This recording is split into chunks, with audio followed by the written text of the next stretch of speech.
I used to think silence meant peace, the kind of quiet you buy with good manners and polished floors.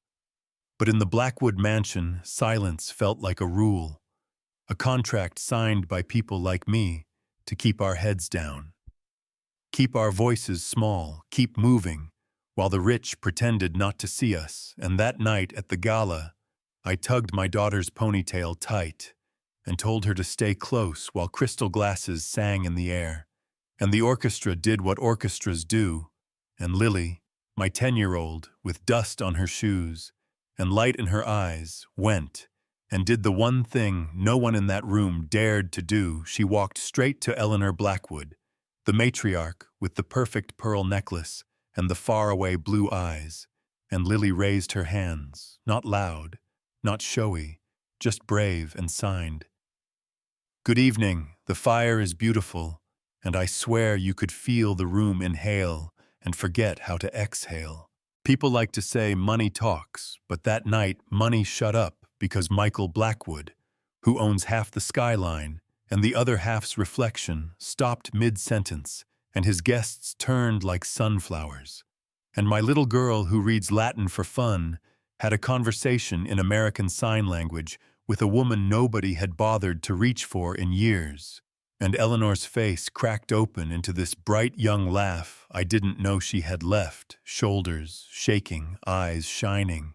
A laugh you could hear without sound, you know what I mean. The kind that pulls tears out of you, whether you want them or not. And Michael looked at my child like his whole life had been out of focus until that second, and he just found the lens. I'm not going to pretend I wasn't terrified, because I was. I've been poor long enough to know some doors are pretty traps. Some smiles are just the prelude to being told you're out of line. And when Michael later found us near the service entrance, I put my arm in front of Lily, by instinct, apologizing before he could even open his mouth, and he said the strangest thing. He said, "On the contrary, your daughter was the most interesting person at the party." And then he asked to hire her, not to scrub, not to serve, but to be a companion to his mother, a tutor, a friend for an hour or two after school. And I stood there with every bill I'd ever juggled rustling in my head, with every night shift ache in my hands, with every "don't get involved" and "keep your place" lining up to keep me small. And then I saw Lily looking back at me, steady and gentle, like she was giving me permission to believe in good faith, so I said yes. The days that followed didn't look like a fairy tale. They looked like light moving slowly across a room that had been dark for years. They looked like two people sitting in a glass sunroom that smelled like wet earth and orchids, teaching each other how to listen with their eyes. They looked like my daughter correcting Michael's thumb position when he showed up, stiff and awkward, trying to say, "Good afternoon, Mother," in the language he'd avoided, because work was always louder.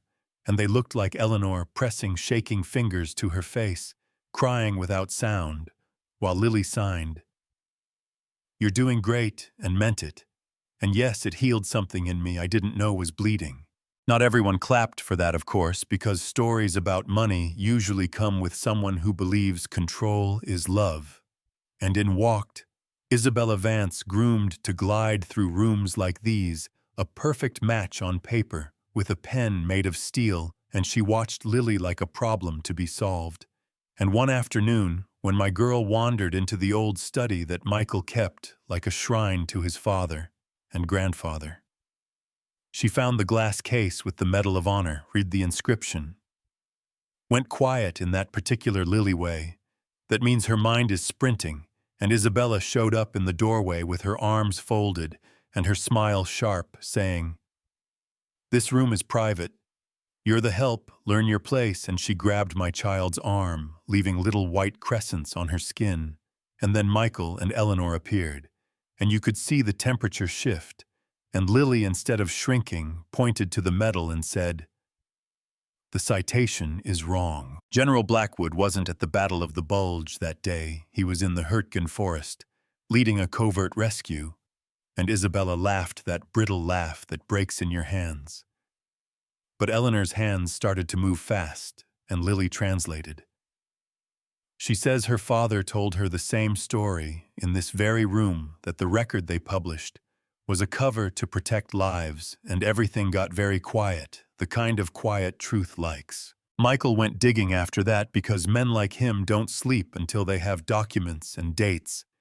And a week later, a retired general called with a ghost file, Operation Winterpine Hurtgen Forest, November 1944.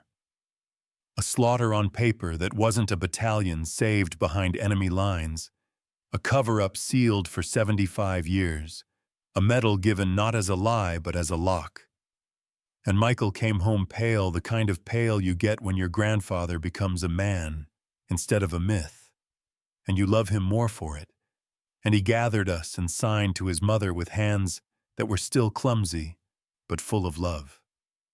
I'm proud of who he really was, not the statue, and I thought maybe that was the end of the mountain, and we'd get the view. Then the twist hit, because life does that. It waits until you put your guard down, and then it taps your shoulder with a fact that rearranges the furniture. The private investigator Michael hired to map Lily's great-grandfather called, and his voice had that careful weight, the kind that says, I double-checked, triple-checked, and he said, Sergeant Thomas Martinez existed, he served. He was brave, but he had no children, and a wartime injury that made it impossible to have any. And the room tilted because my daughter had told a story of a debt between our family and theirs that made a perfect miraculous loop, and now the loop had no ends to tie. And I felt this cold flush of shame and fury, not at Lily, never at Lily, but at the way the world treats truth like a courtroom, and children like witnesses to be broken. And Michael sat down across from my girl in the library and said one word, how? And she closed her book like a small door and said, "My great-grandfather told my mother." And when he said the records say he couldn't, she just watched the fire for a beat and answered. Then the records don't know everything, and I realized I'd been holding my breath since I was 16 and pregnant, and told I'd ruined my life, and I finally let it out. Isabella used that moment to show her true face, of course, because people who love ladders panic when someone suggests the ground is safer. And at dinner she called Lily a stray dog with a napkin smile, so Michael ended it quietly, like cutting a silk thread, saying, I don't want a life that's a merger. I want a life I can hear. And if you've ever had someone choose you without needing you to shrink, you know what that does? It heals long corridors in your chest. It makes you brave enough to stand next to truth, even when truth is messy. From there, the house softened in ways money can't buy. The staff laughed more. Eleanor hosted small teas and told stories with her hands. Michael left the office early and learned to spell out new words at dinner. Lily taught him grammar and teased him when he got lazy, and I moved into a job with a title and a door that shut. Not because I'm fancy, but because dignity fits better than fear, and for a minute we let ourselves be simple. We let ourselves be a family that had found music under the floorboards. But I'm not going to lie to you and pretend the question didn't keep me up at night, because it did. How does a 10-year-old hold a library in her head?